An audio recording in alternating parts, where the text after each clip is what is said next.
Super star Rajinikanth సినిమాలో megastar కనిపించబోతున్నారా అంటే అవునని అంటున్నాయి కోలీవుడ్ వర్గాలు. పారంజిత్ దర్శకత్వంలో కబాలి సీక్వెల్ గా కాలా రాబోతున్న విషయం తెలిసిందే.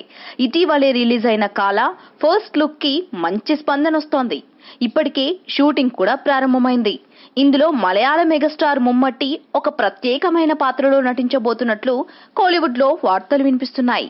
ముంబై మాఫియా బ్యాక్ డ్రాప్ తో కాలా తెరకెక్కనుంది.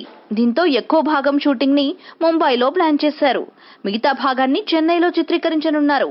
ఈ చిత్రంలో రజనీ సరసన హ్యూమా ఖురేషి జతకట్టనుంది. బాలీవుడ్ విలక్షణ నటుడు నానా పటేకర్ కీలక పాత్రలో కనిపించనున్నారు. ఈ వీడియోపై మీ విలువైన కామెంట్స్ ని మాతో షేర్ చేసుకోండి. అండ్ ఇంకో విషయం, సబ్స్క్రైబ్ చేయడం మర్చిపోకండి.